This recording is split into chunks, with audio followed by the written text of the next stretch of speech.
Hello दोस्तों, आज की वीडियो में हम सिर्फ 2-4 मिनट में बॉन्स पोस्टुलेट्स को पूरी तरह क्लियर करेंगे, जो आपके आने वाले एग्ज़ाम में सुपर इम्पॉर्टेंट है।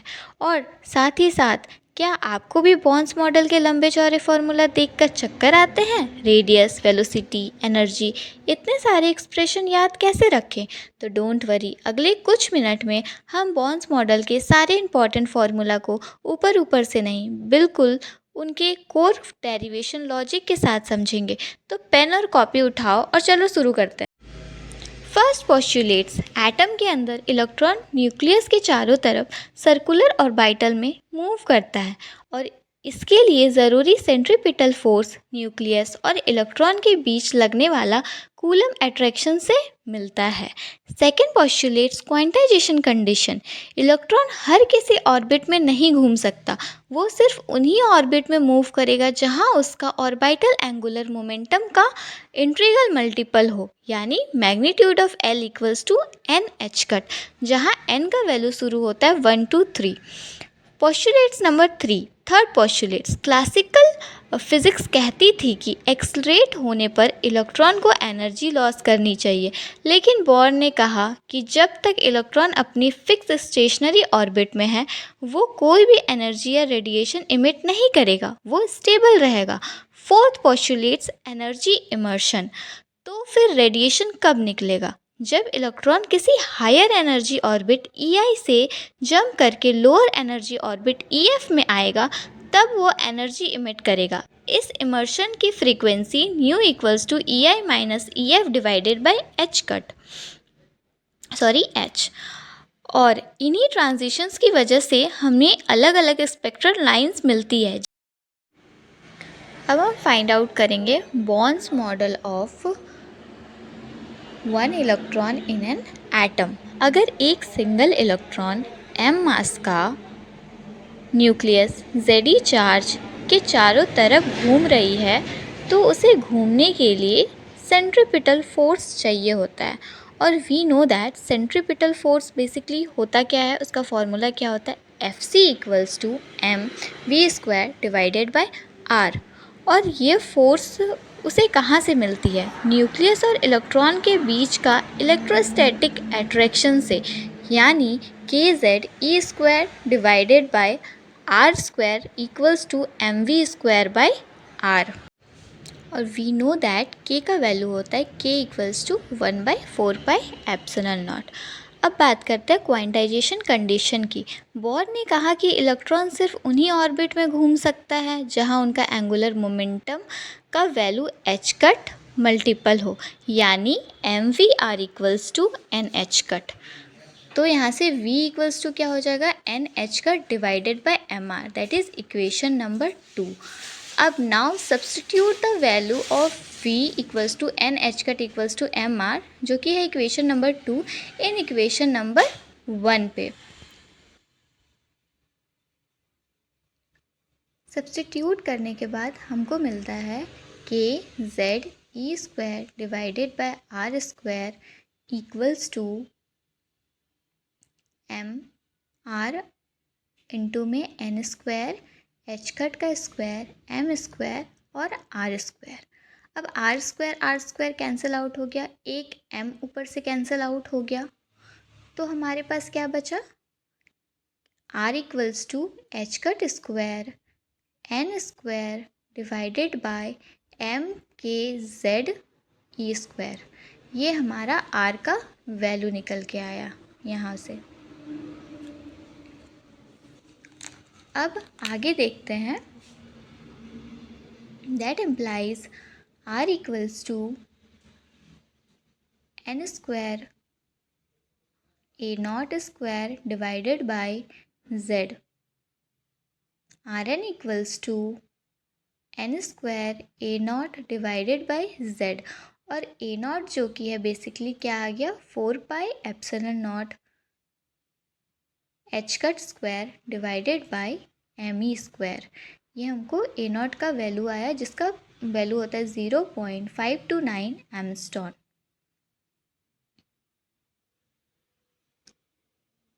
तो AR इक्वल्स टू क्या है यहाँ पे, बॉन्स रेडियस।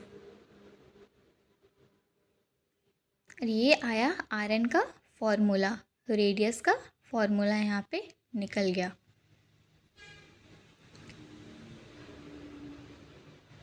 ये था पूरे अच्छे तरीके से मैंने यहाँ पे डिटेल में आपको बताया। रेडियस निकल गया, अब हम निकालेंगे वेलोसिटी। अब वेलोसिटी का फॉर्मूला क्या होता है, v equals to N H cut divided by M R.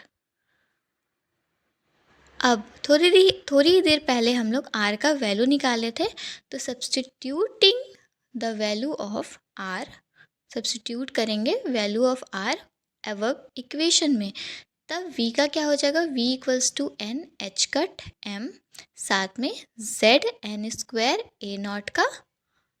अब यहाँ से n स्क्वायर और एक n कैंसिल आउट हो जाएगा, तो हमारे पास क्या बचा, h cut divided by m a naught z divided by n। तो V N equals to H cut m a naught z by n। अब लेंगे V N equals to H cut m e square m a 4 pi epsilon not H cut का square. हम यहाँ पे A naught का value put करेंगे, substitute करेंगे, फिर z डिवाइडेड बाय n आ जाएगा। अब हम इसको फर्दर सॉल्व करेंगे तो हमारे पास क्या आ जाएगा, E square divided by 4 pi epsilon not H cut z n, क्योंकि m ऊपर में कैंसिल आउट हो जाएगा तो m यहाँ से हट जाएगा। इसके बाद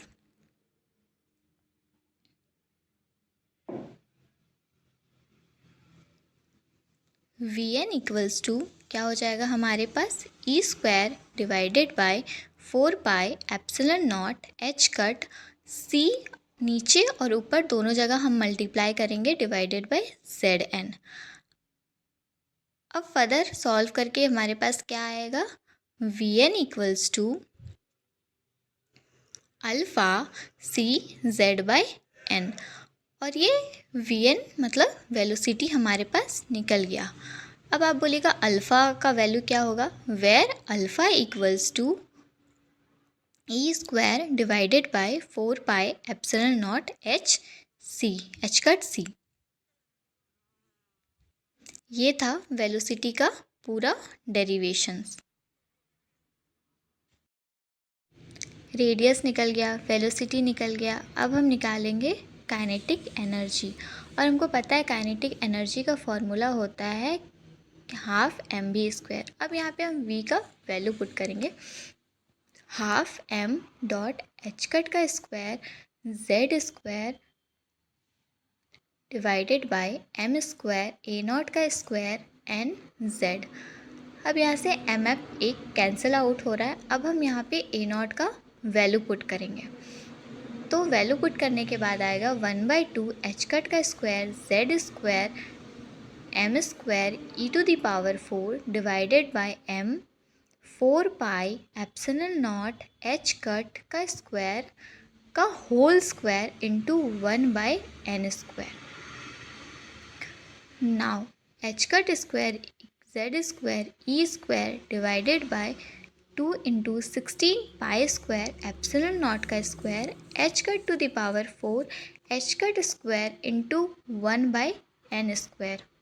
अब यहाँ से एच कट कैंसिल आउट हो रहा है, जो कैंसिल आउट हो रहा है कैंसिल आउट करके m z square E to the power 4 divided by 32 pi square epsilon naught का स्क्वायर एच कट का स्क्वायर इंटू में 1/n स्क्वायर। फर्दर हमारे पास काइनेटिक एनर्जी क्या निकल के आया, m z square E to the power 4 32 pi square epsilon naught का square n square divided H cut का स्क्वायर। ये हमारे पास आ गया काइनेटिक एनर्जी। अब हमको क्या निकालना है, काइनेटिक एनर्जी निकालने के बाद अब हमको निकालना है पोटेंशियल एनर्जी। तो पोटेंशियल एनर्जी का फॉर्मूला हमको पता है कि होता क्या है, minus K Z E square divided by R. तो हम यहाँ पे r का वैल्यू पुट करके minus K Z E square into z divided by n square A naught. फिर हम ए नॉट का वैल्यू पुट करेंगे तो minus Z square E square M square E square divided by M square 4 pi epsilon not H cut का whole square.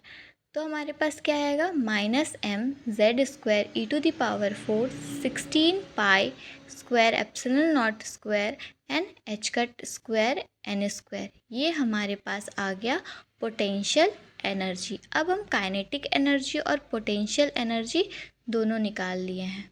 देखिए अच्छे तरीके से मैंने यहाँ पे। अब फाइंड आउट क्या करेंगे हम, टोटल एनर्जी। टोटल एनर्जी क्या होता है, सबको पता है, kinetic energy plus potential energy. Kinetic energy भी निकाला, पोटेंशियल एनर्जी भी निकाला, एक दूसरे को हम सब्ट्रैक्ट कर देंगे। तो M Z square E to the power 4 32 pi square epsilon naught का square N square H cut का square minus M Z square E to the power 4 16 pi square epsilon naught का स्क्वायर एच कट का square divided H cut का square and N का square, ऊपर में e to the power 4 होगा, minus M Z square E to the power 4 divided by 32 pi square epsilon naught square N square H cut square. ये हमारे पास आ गया टोटल एनर्जी ई एन। अब E N equals to minus M K square Z square E to the power 4 2 N square H cut square.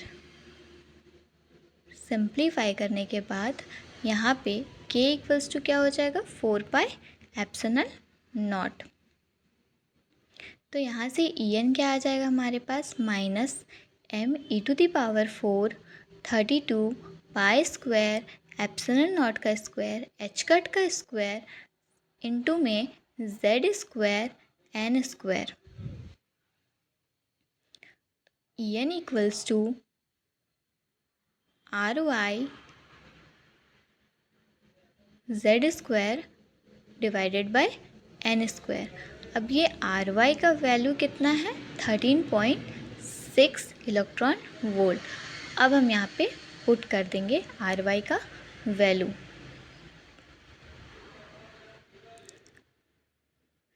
Therefore E N equals to minus of 13.6 Z का square N square. ये हमारे पास total energy निकल के आ गया। ये formula बहुत important है, आगे इस चैप्टर में आपको ये फॉर्मूला बहुत बार यूज़ होगा, बहुत बार। तो वीडियो पसंद आई हो तो लाइक करें, शेयर करें, सब्सक्राइब करना ना भूलें।